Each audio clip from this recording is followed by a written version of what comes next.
Hello friends, आज हम देखेंगे Newton's second law of motion. तो friends, Newton second law of motion जो है, जो पॉपुलरली जाना जाता है, वो है F is equal to ma। लेकिन फ्रेंड्स, आप फिज़िक्स के स्टूडेंट हो और वो भी IIT JEE के, तो आपको पता होना चाहिए Newton second law of motion क्या है एग्जैक्टली। तो फ्रेंड्स, अगर हम एग्जैक्टली बात करें तो rate of change in momentum, Newton का जो सेकंड लॉ है वो कहता है rate of change in momentum is equal to applied force. Rate of change in momentum क्या है friends? Mathematically delta P by delta T equal to force. तो friends, ये F is equal to M A फिर क्यों जाना जाता है? तो फ्रेंड्स देख लेते हैं वो भी। तो फ्रेंड्स, सपोज़ करिए एक बॉल है, उसके ऊपर कुछ फोर्स लगाया जा रहा है एफ़, उसकी इनिशियल वेलोसिटी क्या है? म्यू या फिर यू कह लीजिए, और आफ्टर टी टाइम उसकी जो फाइनल वेलोसिटी क्या है? वी। तो उसका इनिशियल मोमेंटम क्या हुआ? P I is equal to क्या हो गया? M into U. और जो फाइनल मोमेंटम हुआ वो क्या हुआ? M into V. तो फ्रेंड्स, हम क्या देखते हैं? अप्लाइड फोर्स क्या हुआ? Change in momentum.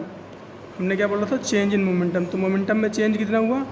m into V, या P final minus P initial.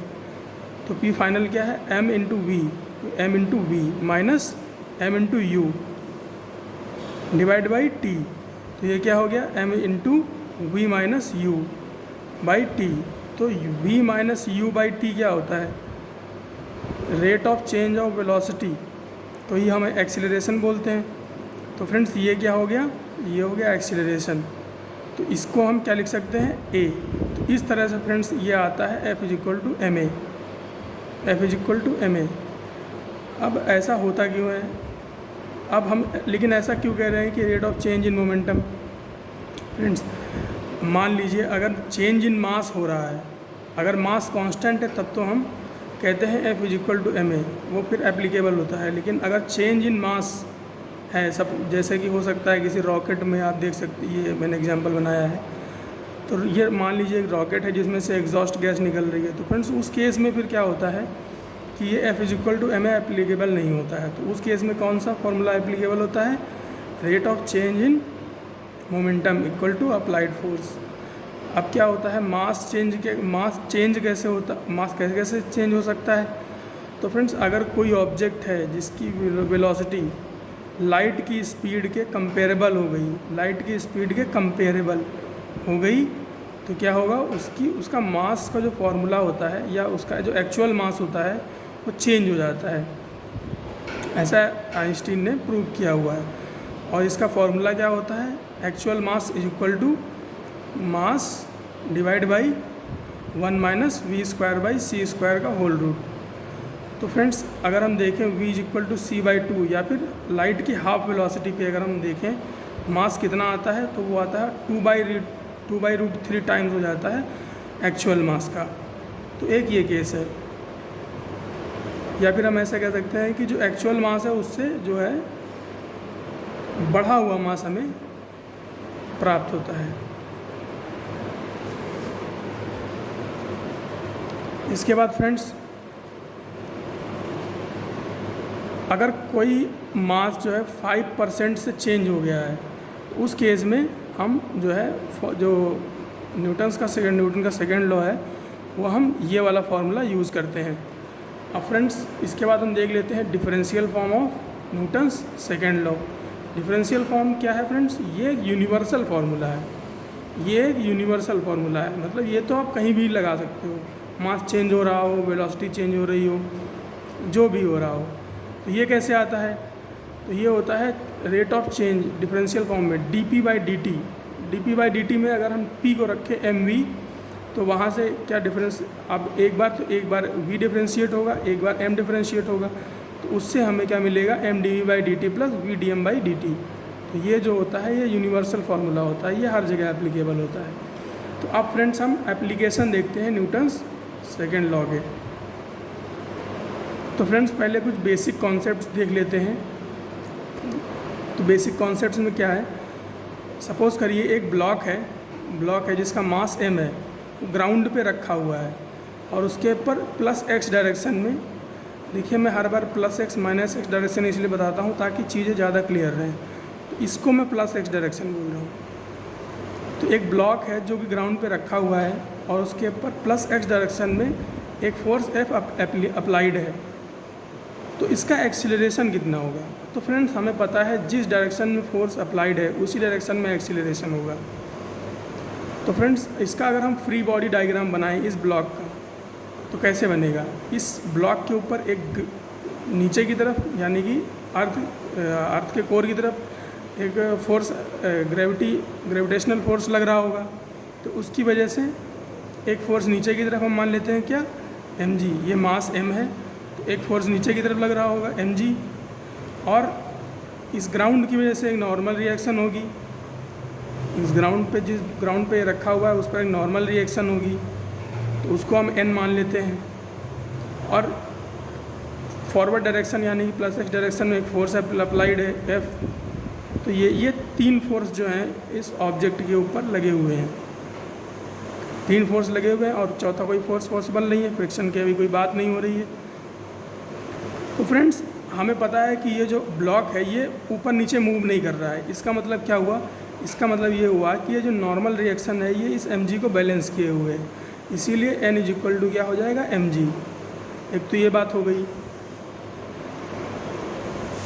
दूसरा F, अब फॉरवर्ड डायरेक्शन में हमें पता है कि एक्सेलरेशन किस डायरेक्शन में होगा, फॉरवर्ड डायरेक्शन में। तो क्योंकि फॉरवर्ड डायरेक्शन में एक ही फोर्स है तो नेट रिजल्टेंट फोर्स F = किसके बराबर हो जाएगा, ma के बराबर हो जाएगा।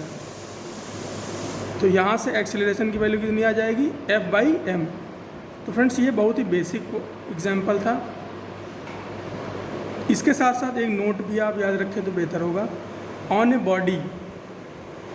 A body forces can be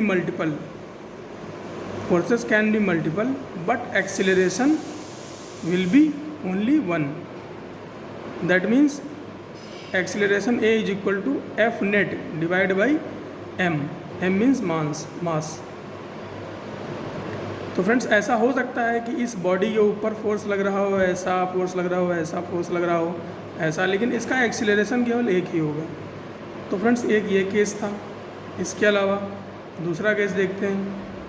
अब दूसरी केस में क्या है, एक ब्लॉक रखा हुआ है तो इस ब्लॉक के ऊपर रिवर्स डायरेक्शन यानी कि -x डायरेक्शन में एक फोर्स F1 अप्लाइड है और फॉरवर्ड डायरेक्शन में एक फोर्स F2 अप्लाइड है यानी कि +x डायरेक्शन में। अब ये मास ग्राउंड पे रखा हुआ है, तो हमसे पूछा गया है इसका एक्सीलरेशन कितना होगा और हमें बताया गया है F2 is greater than F1 यानी कि forward force is greater than reverse force. तो इसका भी फ्री बॉडी डायग्राम बना लेते हैं। तो इस ब्लॉक पे क्या हो रहा होगा, एक फोर्स लग रहा होगा नीचे की तरफ G, mg फोर्स लग रहा होगा। तो हमने यहाँ पे इसको मास माना, एक फोर्स लगा दिया नीचे की तरफ mg। एक तो ये हो गया, एक नॉर्मल रिएक्शन बना ली। फॉरवर्ड फोर्स F2 बना लिया, रिवर्स फोर्स F1 बना लिया। अब ब्लॉक ये ऊपर नीचे नहीं जा रहा है, इसीलिए क्या हुआ, ये नॉर्मल रिएक्शन बैलेंस कर देगी किसको, mg को। तो नॉर्मल रिएक्शन कितनी हो गई, ग्राउंड की वजह से mg के बराबर। अब देखिए फ्रेंड्स एक्सीलरेशन किस डायरेक्शन में है, प्लस एक्सीलरेशन हम मान के चल रहे हैं कि a डायरेक्शन में है, +x डायरेक्शन में है। तो फ्रेंड्स नेट फोर्स इस पर कितना हो जाएगा, नेट फोर्स अगर हम F2 ग्रेटर मान रहे हैं तो नेट फोर्स क्या हो जाएगा, F2 माइनस F1। और ये किसके बराबर होगा, ये बराबर होगा मास इनटू एक्सीलरेशन के। तो यहाँ से हमारे पास A की वैल्यू कितनी आ जाएगी,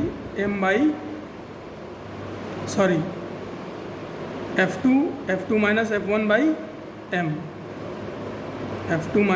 F1/m, ये हो जाएगी एक्सीलरेशन की वैल्यू। तो एक केस ये बन गया। इसके अलावा फ्रेंड्स और क्या हो सकता है, इसके अलावा हो सकता है कि जो ये अप्लाइड फोर्स है इस ब्लॉक पे, ये ब्लॉक रखा हुआ है, इस ब्लॉक पे जो अप्लाइड फोर्स है वो किसी एंगल पर हो, वो किसी एंगल पर हो।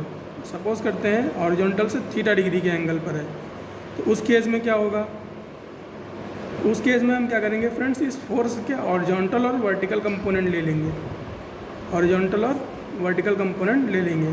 तो इसका हॉरिजॉन्टल कंपोनेंट क्या हो जाएगा, एफ कॉस थीटा हो जाएगा, वर्टिकल कंपोनेंट क्या हो जाएगा, एफ साइन थीटा हो जाएगा ऊपर की तरफ, और इसके ऊपर एक नॉर्मल की तरफ नॉर्मल रिएक्शन होगी एन, और एक नीचे की तरफ फोर्स लगेगा एम जी ग्रेविटी की वजह से। तो इसका फ्री बॉडी डायग्राम देखें, अगर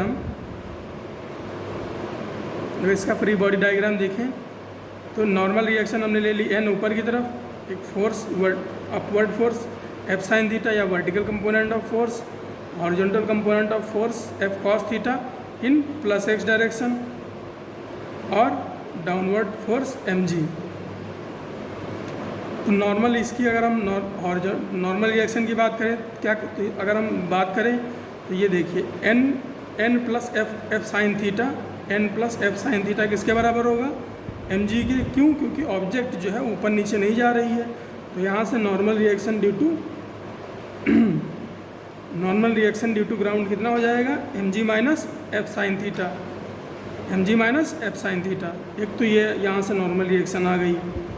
इसके अलावा ये जो हॉरिजॉन्टल कंपोनेंट है वेलोसिटी फोर्स का, उसकी वजह से क्या होगा, ये एफ कॉस थीटा एक्सीलरेशन किस डायरेक्शन में होगा, प्लस एक्स डायरेक्शन में होगा, क्योंकि फोर्स जो है प्लस एक्स डायरेक्शन में ही लग रहा है।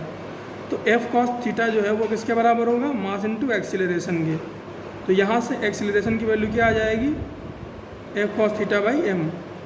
तो फ्रेंड्स ये एक तीसरा केस बनता है। इसके अलावा और देखते हैं,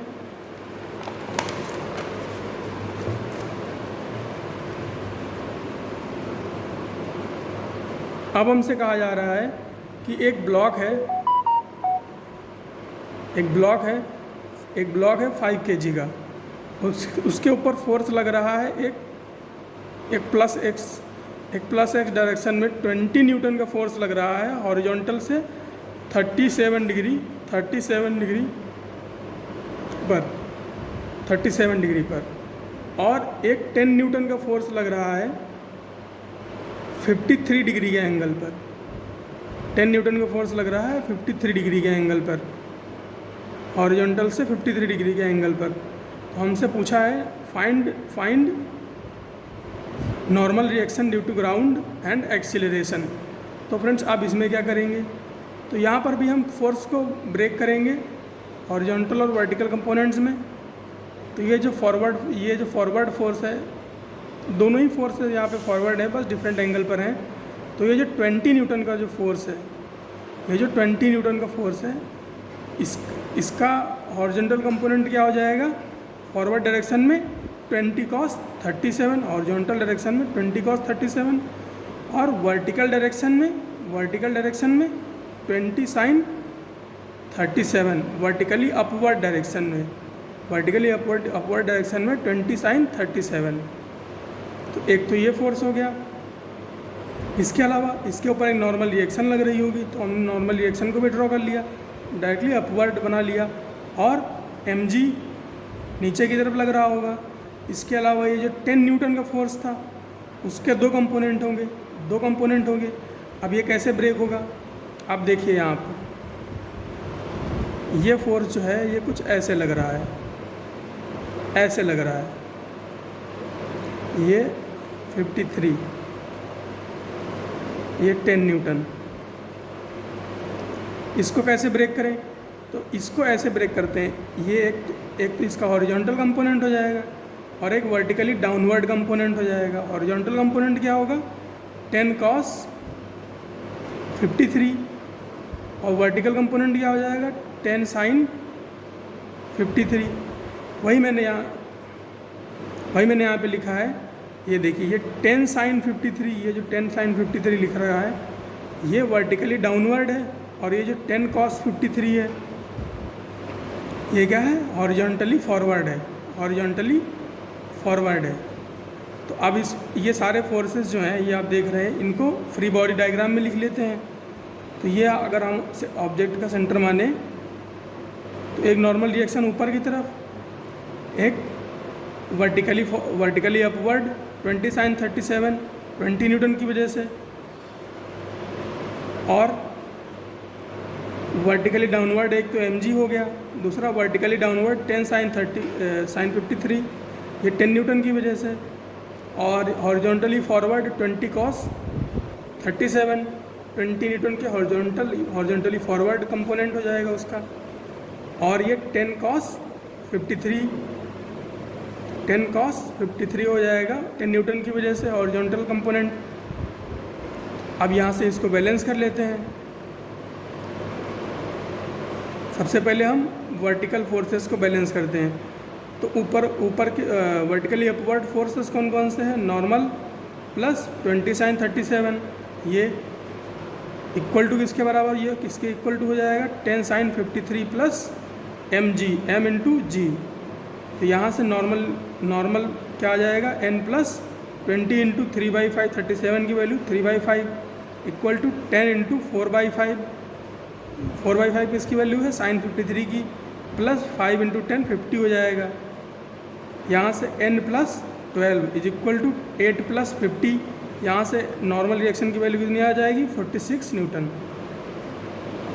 इसके अलावा ये जो फॉरवर्ड फोर्सेज हैं, ये ऐड हो जाएंगे। 20 cos 37 प्लस 10 cos 53, ये किसके बराबर हो जाएंगे? ये ma के बराबर हो जाएंगे। Net force is equal to F is equal to net force is equal to ma। तो 5a, 5m की वैल्यू 5 है, तो 5a इज इक्वल टू किसके बराबर हो जाएगा? 20 इंटू 4/5 प्लस 10 इंटू 3/5, ये 16 प्लस 6 के बराबर है। तो यहाँ से 5a इज इक्वल टू क्या हो जाएगा? 22, और एक वैल्यू क्या आ जाएगी? 22/5 मीटर पर सेकेंड स्क्वायर। तो फ्रेंड्स एक ये एग्जाम्पल था। ये फोर्स बैलेंस करने वाले एग्जाम्पल थे। अब थोड़ा सा अच्छे एग्जाम्पल पे आते हैं जहाँ पर नॉर्मल रिएक्शन 2-3 तरह की हों। अब देखिए, हमसे बोला गया है find normal reaction between blocks and acceleration of both blocks. तो यहाँ पर सिचुएशन क्या है फ्रेंड्स? 2 ब्लॉक्स हैं, वो एक दूसरे के साथ सटा के रखे गए हैं ग्राउंड पे, और उन पे एक फॉरवर्ड फोर्स लगाया गया है कुछ इस तरह से कि दोनों एक साथ मूव करते हैं। तो इसको कैसे सॉल्व करें फ्रेंड्स? नॉर्मल रिएक्शन कैसे लगेगी? अब देखिए, मान लीजिए ये ब्लॉक 1 है, ये ब्लॉक 2 है। जब इसके ऊपर फोर्स लगेगा तो ये आगे मूव करेगा। अब आगे कैसे मूव करेगा? ये जो इसके ऊपर फोर्स लग रहा होगा उसकी वजह से इसके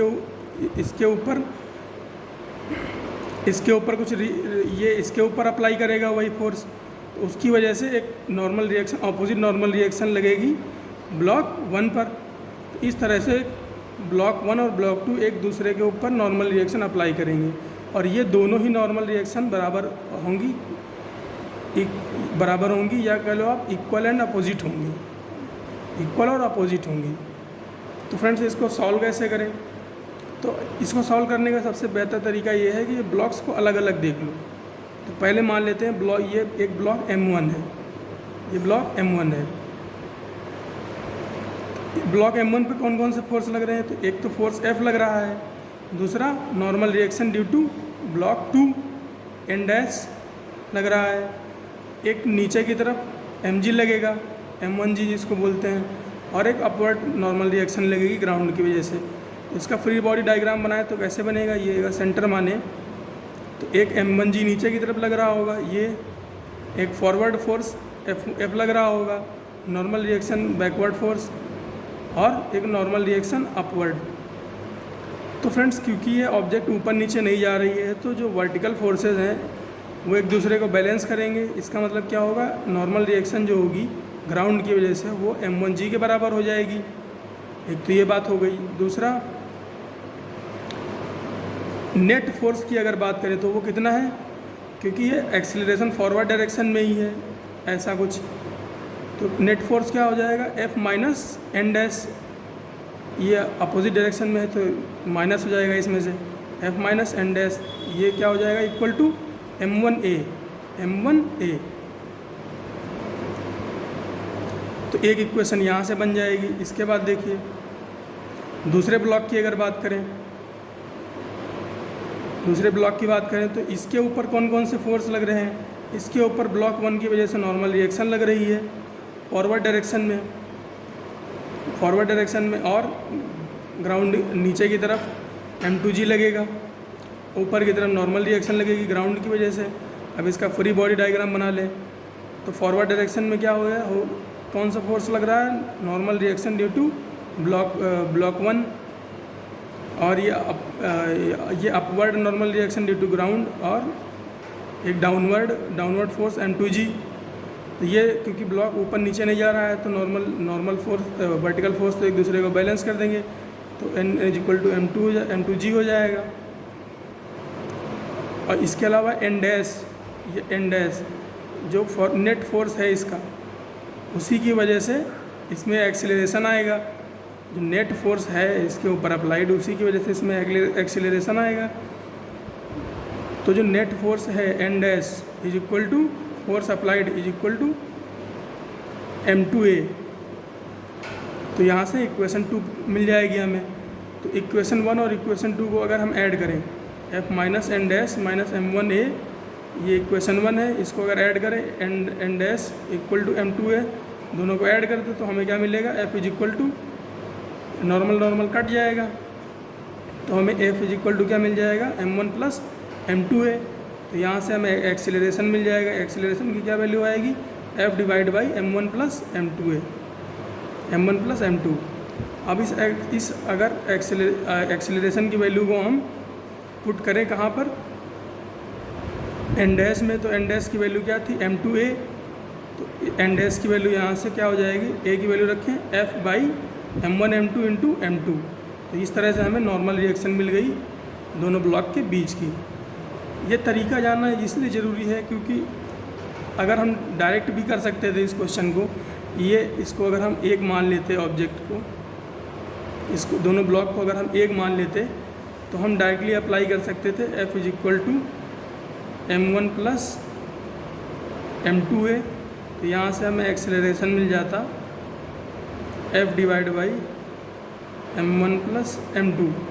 लेकिन ये शॉर्टकट है, इसको अप्लाई करके हम ये नॉर्मल रिएक्शन नहीं कैलकुलेट कर सकते, इसीलिए ये फ्री बॉडी डायग्राम वाला तरीका जानना ज़रूरी है। तो एक और एग्जांपल देखते हैं।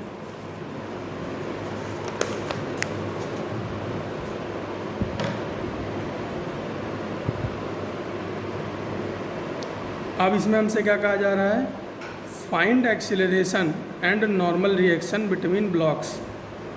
सिचुएशन क्या है, 18 न्यूटन का फोर्स अप्लाई किया जा रहा है 2 kg के ब्लॉक पे, 2 kg से ब्लॉक से सटा के रखा गया है 3 kg, और उससे सटा के रखा गया है 4 kg। तो इसको कैसे सॉल्व करेंगे, इसको भी वैसे ही सॉल्व करेंगे जैसे 2 ब्लॉक के सिस्टम को सॉल्व करते हैं।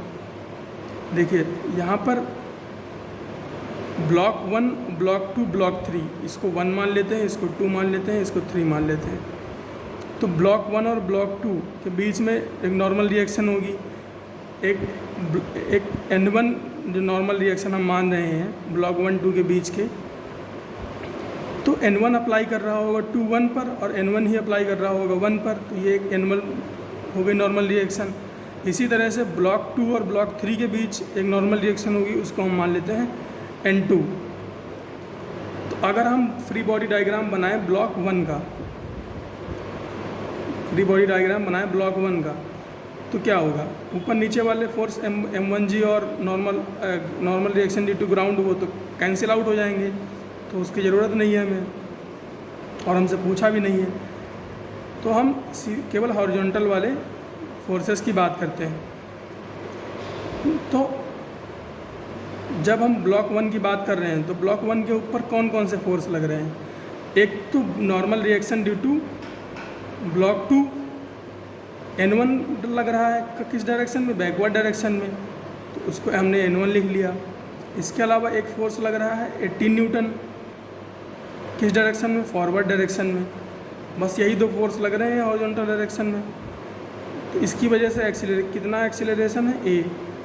तो हम इक्वेशन लिखते हैं क्या, नेट फोर्स कितना, 18 minus n1 equal to ma, m की वैल्यू क्या है 2, 18 माइनस, देखिए 18 minus n1 equal to ma, m की वैल्यू क्या है 2a।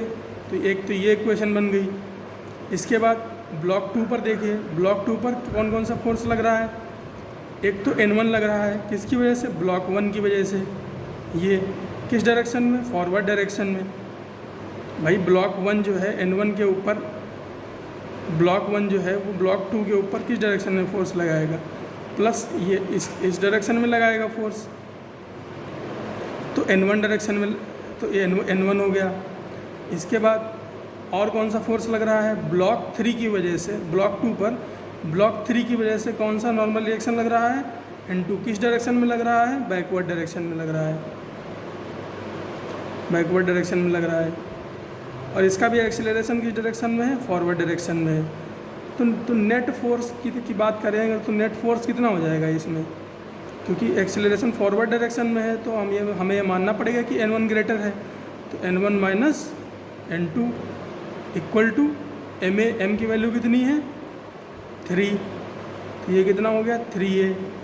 ये हो गई दूसरी इक्वेशन। इसी तरह से थर्ड वाले ब्लॉक को बना लेते हैं। थर्ड वाले ब्लॉक पे क्या कौन कौन सा फोर्स लग रहा है, थर्ड वाले ब्लॉक पे केवल एक ही फोर्स लग रहा है, वो है normal reaction due to block 2, that is n2। किस डायरेक्शन में, फॉरवर्ड डायरेक्शन में, फॉरवर्ड डायरेक्शन में। और कोई फोर्स नहीं लग रहा है ब्लॉक 3 पे। और इसकी डायरेक्शन क्या होगी, एक्सीलरेशन की फॉरवर्ड डायरेक्शन होगी। क्यों, क्योंकि तीनों ही ब्लॉक एक ही डायरेक्शन में जा रहे हैं हम। तो इसको भी लिख लेते हैं। तो यहाँ से n2 क्या हो जाएगा कि n2 किसके बराबर हो जाएगा, फोर्स अप्लाइड। ये सारे के सारे जो नेट फोर्स में निकाल रहा हूँ ये फोर्स अप्लाइड है। तो n2 की वैल्यू क्या हो जाएगी 4 × a। अब अगर तीनों को ऐड करें तो n1 से n1 कैंसिल आउट हो जाएगा, n2 से n2 कैंसिल आउट हो जाएगा। 18 की वैल्यू किसके बराबर हो जाएगी 3 + 2 + 4, 3 2 5 4 9, 9a। तो यहाँ से एक्सीलरेशन की वैल्यू कितनी आ जाएगी 2 मीटर/सेकेंड। एक्सीलरेशन की वैल्यू आ गई। एक्सीलरेशन की वैल्यू अगर आ गई तो नॉर्मल रिएक्शन की बात करें तो n2 की वैल्यू क्या हो जाएगी, n2 यानी कि नॉर्मल रिएक्शन बिटवीन ब्लॉक 2 और 3। n2 की वैल्यू क्या हो जाएगी 4a यानी कि 8 हो जाएगी। n1 - n2 = 3a। n1 - n2 = 3a। 3 × 2 कर लो इसको। n1 - 8 = 6। n1 की वैल्यू कितनी हो जाएगी 14। तो ये हो गया एक। तो ये तीनों ब्लॉक के बीच नॉर्मल रिएक्शन पता चल गई। अब इसके अलावा और क्या क्वेश्चन बन सकता है।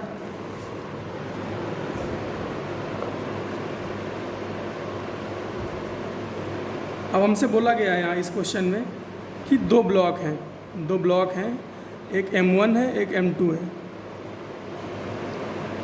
हमसे बोला गया है ऑल सरफेसेस आर स्मूथ। ये पॉइंट नोटिस करने वाला है, ऑल सरफेसेस आर स्मूथ। तो हमसे बोला गया है find A of m1 and m2, find acceleration of m1 and m2। तो अब इसमें क्या कर सकते हैं, करना कुछ नहीं है, सिर्फ फ्री बॉडी डायग्राम बनाना है और क्वेश्चन सॉल्व हो जाएगा। तो पहले ब्लॉक में ही फोर्स अब बना के देख लेते हैं। तो ये एक फोर्स अप्लाई हो रहा है ब्लॉक m1 पर F। तो ब्लॉक अब इस टोटल की ब्लॉक की वजह से एक नॉर्मल रिएक्शन होगी अपवर्ड डायरेक्शन में, और एक फोर्स लग रहा होगा m1g नीचे की तरफ। इसकी ये मत आप सोचिए कि ये m1 + m2g होना चाहिए नीचे, ऐसा नहीं है। हम क्योंकि ये नॉर्मल रिएक्शन मान रहे हैं इसीलिए यहाँ पे केवल M1G लिया गया है।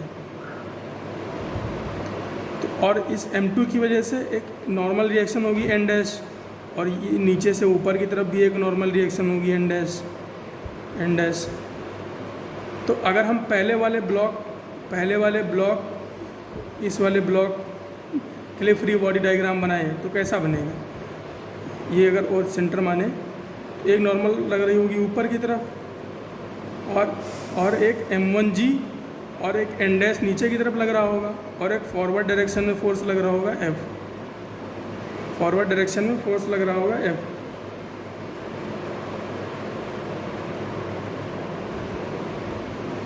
क्योंकि ये ऊपर नीचे नहीं जा रहे हैं, ये ब्लॉक सिस्टम ऊपर नीचे नहीं जा रहा है, तो ये जो वर्टिकल कंपोनेंट है N = N dash plus M1G, ये बराबर होगा, ये एक दूसरे को बैलेंस आउट कर देगा।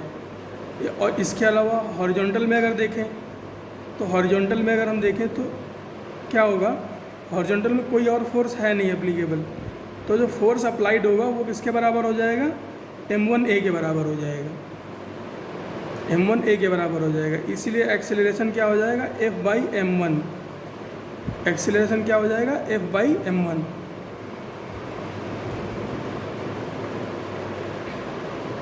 इसके अलावा अगर हम ब्लॉक M2 की बात करें, तो ब्लॉक M2 पे कोई भी वर्टिकल फोर्स अप्लाइड नहीं है, और M1 की जो सरफेस है वो स्मूथ है। तो अगर ब्लॉक M1 जो है वो आगे की तरफ जाता है तो जो M2 है वो वहीं पर रहेगा, वो बिल्कुल भी इधर उधर नहीं जाएगा।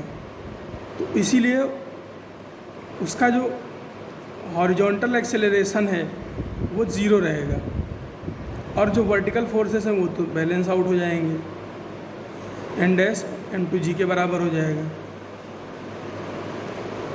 इसमें अगर हम थोड़ा सा आगे इसको क्वेश्चन को फॉरवर्ड करें और हम बोलें कि M1 की वैल्यू 5 kg है, M2 की वैल्यू 2 kg है, लेंथ जो है M1 की वो 4 मीटर है, और फोर्स अप्लाइड जो है वो कितना है?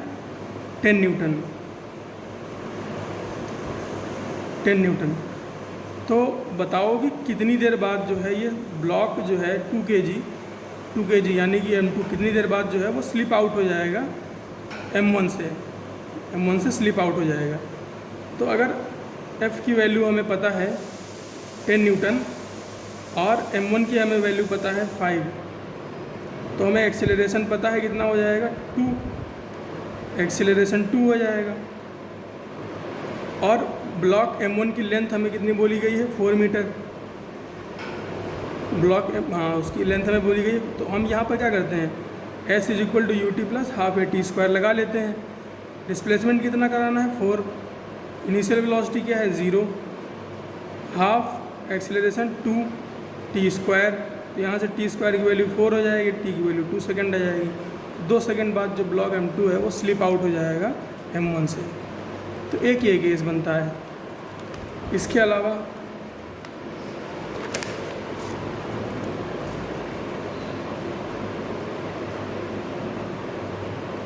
अलावा ये हो सकता है, 2 ब्लॉक हैं जो एक स्ट्रिंग से अटैच है, 2 ब्लॉक हैं M1 M2, वो एक स्ट्रिंग से अटैच है और M2 को एक फोर्स खींच रहा है फॉरवर्ड डायरेक्शन में। तो हमसे बोला गया है find tension in string and find acceleration of M1 and M2। तो अब इस क्वेश्चन को कैसे करें फ्रेंड्स? इसमें भी हमें कुछ नया नहीं करना है, इसमें भी हमें वही करना है। तो देखिए, सबसे पहले हमें क्या करना है? स्ट्रिंग है तो सबसे पहले हमें क्या करना है? हमें टेंशन बना देना है, ऐसे कुछ बना दिया। उसके बाद हमने उठाया ब्लॉक 1 को, उठाया। ये दोनों स्ट्रिंग से अटैच है तो एक ही एक्सेलरेशन के साथ फॉरवर्ड डायरेक्शन में जाएंगे, एक ही स्ट्रिंग से अटैच है तो एक ही एक्सेलरेशन के साथ फॉरवर्ड डायरेक्शन में जाएंगे। ठीक है, तो चलो ये तो एक बात याद रखेंगे। उसके बाद ब्लॉक 1 को देखिए, M1 को देखते हैं। तो M1 पर कौन कौन से फोर्स लग रहे होंगे? एक तो नीचे की तरफ M1G लग रहा होगा, और एक नॉर्मल रिएक्शन अपवर्ड डायरेक्शन में लग रही होगी।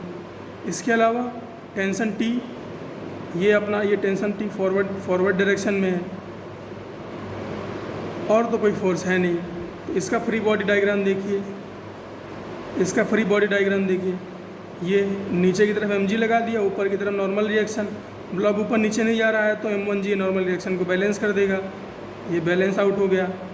तो फॉरवर्ड डायरेक्शन में क्या फोर्स बचा T, तो T क्या हो गया, T हो गया अप्लाइड फोर्स। तो T is equal to M1 into A, F is equal to MA से T is equal to M1A। तो एक ये इक्वेशन बन गई।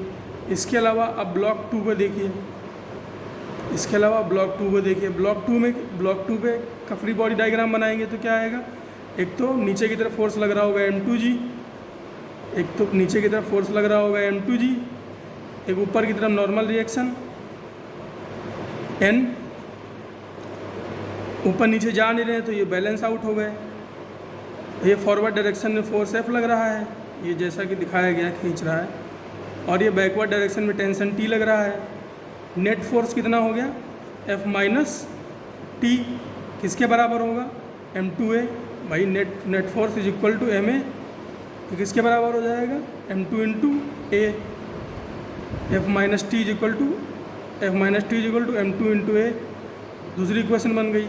इक्वेशन 1 इक्वेशन 2 दोनों को ऐड कर दो, इसको ऐड कर दो, दोनों को ऐड कर दो, तो क्या होगा, ये T से T कैंसिल आउट हो जाएगा।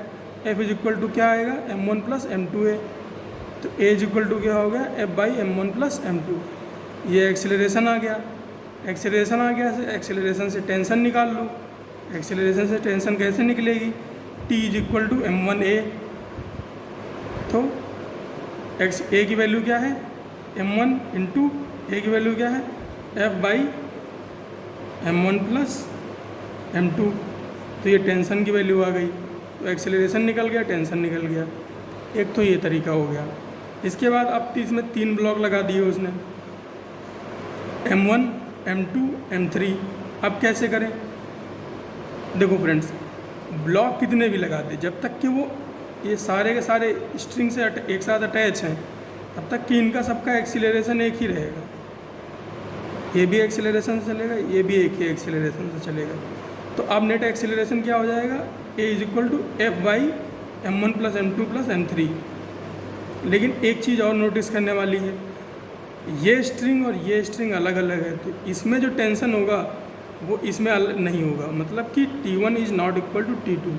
उसके लिए आपको फ्री बॉडी डायग्राम बनाना पड़ेगा और इक्वेशन निकाल के वैल्यूज़ कैलकुलेट करनी पड़ेंगी। तो एक इस तरह का सवाल बनता है। इसके अलावा इसमें पुली सिस्टम में भी ये न्यूटन सेकेंड लॉ का एप्लीकेशन देखने को मिलता है। तो अब इसमें क्या सिचुएशन है, इसमें सिचुएशन ये है कि एक पुली है, उसमें एक ब्लॉक, 2 ब्लॉक को लटका दिया गया है M1 M2 को। हमसे बोला गया है M2 is greater than M1, M2 is greater than M1। तो बताओ एक्सेलरेशन कितना होगा। तो ठीक है, इसको भी कर लेते हैं, इसमें कौन सी बड़ी बात है। मान लेते हैं क्योंकि भाई M2 ग्रेटर है, G की वैल्यू दोनों के लिए सेम है, तो M2 नीचे की तरफ जा रहा होगा, तो इसका एक्सेलरेशन नीचे की तरफ होगा, इसका एक्सेलरेशन ऊपर की तरफ होगा। और पुली में टेंशन आपको पता है कैसे लेनी होती है। ये देखिए, ये टेंशन T हो जाएगा, ये टेंशन T हो जाएगा, ये एक M1G नीचे की तरफ लग रहा होगा, इस पे M2G नीचे की तरफ लग रहा होगा। इसका फ्री बॉडी डायग्राम देखें तो देखिए, ये M1 है, T ऊपर की तरफ लग रहा होगा, M1G नीचे की तरफ लग रहा होगा। तो यहाँ से इसका इक्वेशन लिखें तो क्या लिखाएगा, T माइनस M1G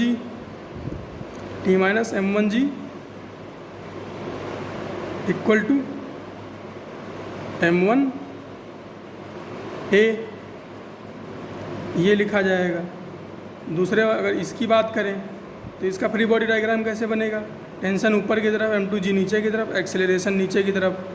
तो इसका फ्री बॉडी डायग्राम इसको अगर लिखें तो कैसे लिखाएगा, नेट फोर्स की डायरेक्शन में देखिए, जो मेन फोर्स होता है उसकी डायरेक्शन में लिखना होता है। तो यहाँ पर मेन फोर्स कौन सा है, M2G।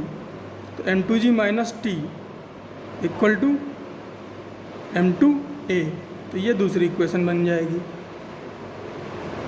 अब दोनों को ऐड कर लेते हैं, ये t minus m1g equal to m1a हो गया, और ये क्या हो गया m2g minus t equal to m2a हो गया।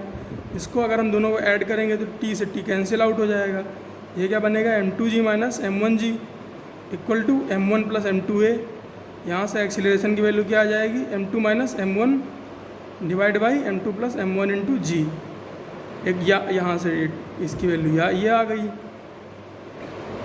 एक्सीलरेशन की वैल्यू आ गई। अब एक और इसमें एग्जांपल अगर देखना चाहें तो कैसे देख सकते हैं, हमसे बोला कि एक 5 kg का ब्लॉक है, लेफ्ट हैंड साइड में एक 5 kg का ब्लॉक है, राइट हैंड साइड में एक 2 kg का ब्लॉक है, एक 4 kg का ब्लॉक है। 2 kg का ब्लॉक है, एक 4 kg का ब्लॉक है। तो बताओ एक नेट एक्सीलरेशन कितना होगा ब्लॉक्स का। तो इसको इसको करने का देखिए अगर आपको टेंशन नहीं फाइंड करनी है तो एक्सेलरेशन फाइंड करने का शॉर्टेस्ट तरीका ये है कि इन दोनों ब्लॉक को एक मान लो। तो इन दोनों ब्लॉक को अगर एक मान लें तो हमारा जो m1 है, m1 की वैल्यू क्या हो जाएगी 5 kg, और m2 की वैल्यू क्या हो जाएगी 4 + 2 6 kg। तो एक्सीलरेशन की वैल्यू क्या हो जाएगी m2 minus m1, 6 minus 5 divide by 6 + 5 g by 11। तो ये कुछ एग्जाम्पल थे न्यूटन सेकेंड लॉ के। वैसे तो न्यूटन सेकेंड लॉ पे बहुत सारे क्वेश्चन बनाए जा सकते हैं और बनाए भी जाएंगे, ये काफ़ी बेसिक है और इसको पढ़े बिना फ्रिक्शन और बहुत सारे जो सवाल हैं वो किए नहीं जा सकते। तो फ्रेंड्स इसको बार बार रिवाइज़ करिएगा और पढ़ते रहिए, प्रैक्टिस करते रहिए।